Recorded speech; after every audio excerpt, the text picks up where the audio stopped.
নমস্কার বন্ধুরা, আজকের আমি আপনাদের সাথে ম্যাগির একটা রেসিপি শেয়ার করব। আমি যেভাবে ম্যাগি বানাই আর যেটা খেতে খুব সবথেকে ভালো টেস্ট হয়, সেই ধরনের একটা ম্যাগি রেসিপি আমি আপনাদের সাথে শেয়ার করব। আর দেখুন এইরকমই হবে, একদম ঝরঝরে ম্যাগিটা। আর খেতে কিন্তু অপূর্ব লাগে। বাচ্চাদেরকে এইভাবে কিন্তু আপনারা একবার হলেও ম্যাগি বানিয়ে দিতে পারেন।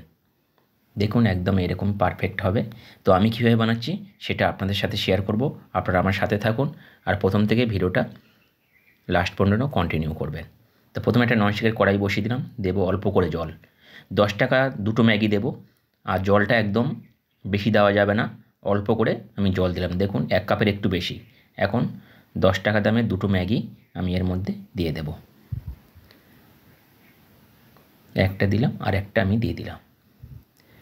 দিয়ে আমি এটা ভালো করে সিদ্ধ করব। যতটুকুনি জল হবে ততটুকুনি জলেই এই সিদ্ধটা হবে।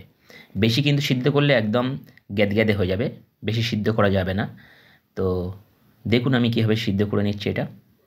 জাস্ট অল্প করে এইভাবে আমি কিন্তু সিদ্ধ করব, যাতে ম্যাগিগুলো একদম নরমও না হয় আর একদম গ্যাদগ্যাদে না হয়ে যায়। এইভাবে আমি কিন্তু ফুটিয়ে নিলাম। দেখুন এইভাবে ছাড়িয়ে দিতে হবে আস্তে আস্তে।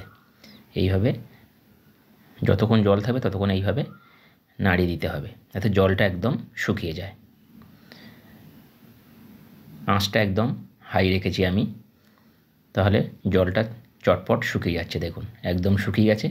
এরকম শুকিয়ে গেলে তখন কিন্তু নামিয়ে নিতে হবে। দেখুন কড়ার গায়ে কিন্তু একটু জল নেই, একদম এরকম শুকিয়ে গেছে।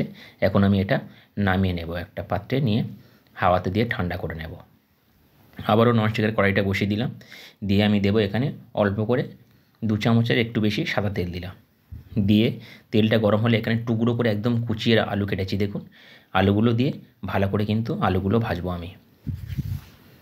আমি একটা আলু দিয়েছি, আপনারা যদি বেশি পরিমাণে বানান তাহলে বেশি পরিমাণে আলুটা দিতে পারেন।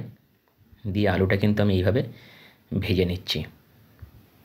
ভাজতে ভাজতে অলরেডি আমার আলুটা কিন্তু সিদ্ধ হবে। আর একটুখানি দেবো, জাস্ট একটু লবণ দিলাম, তাহলে আলুর মধ্যে লবণটা যাবে, খেতে কিন্তু টেস্টফুল হবে।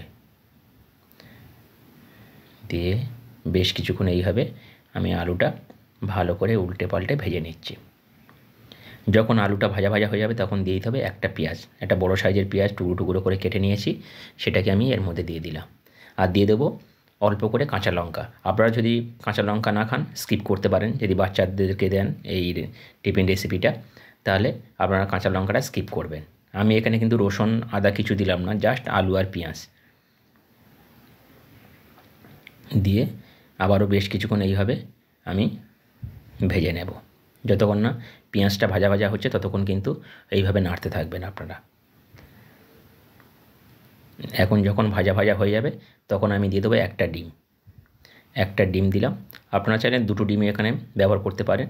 যেহেতু আমার দুটো ম্যাগি, তাই একটা ডিম যথেষ্ট। ডিমটা দিয়ে জাস্ট একটু লবণ দিলাম। দিয়ে আবারও কিন্তু ডিমটা ভালো করে ভাজবো এই আলু আর পেঁয়াজের সাথে। তাহলে ডিমের যে একটা আঁশটে গন্ধ থাকে সেটা কিন্তু চলে যাবে। এইভাবে আমি ডিমটা বেশ কিছুক্ষণ ভালো করে ঝরঝরে করে একদম ভেজে নিলাম। যখন এরকম ঝরঝরে ভাজা হয়ে যাবে তখন আমার ঠান্ডা করে রাখা ম্যাগিগুলো দেখুন একদম ঠান্ডা ঝরঝরে হয়ে গেছে। এরকম এরকম হবে একদম। ম্যাগিগুলো এরকম আমি দিয়ে দেব। সবসময় খেয়াল রাখবেন বেশি ম্যাগিটা কিন্তু ফোটাবেন না, তাহলে কিন্তু গ্যাদগ্যাদে হয়ে যাবে, একটার গায়ে একটা জড়িয়ে যাবে। এইভাবে দিয়ে আমি ভালো করে এটা নাড়তে থাকবো। বেশ কি যেইভাবে আমরা চাউমিন বানাই সেইভাবে কিন্তু এটা বানাবো। আর এটা কিন্তু চাউমিনকে একদম হার মানিয়ে দেবে যদি এইভাবে কিন্তু ম্যাগি বানিয়ে খাওয়া যায়। আপনারা একবার হলেও ট্রাই করতে পারেন বা বাচ্চাদের টিফিনে এটা বানিয়ে দিতে পারেন। তো এইভাবে যখন একটু নাড়াচাড়ার পরে আমি দেবো 1 চামচের মতন ভিনিগার। আমি 1 চামচের মতন ভিনিগার দিয়ে দিলাম। ভিনিগার দেওয়ার পরে দেবো টমেটোর সস। একটু টমেটোর সস দিয়ে দিলাম।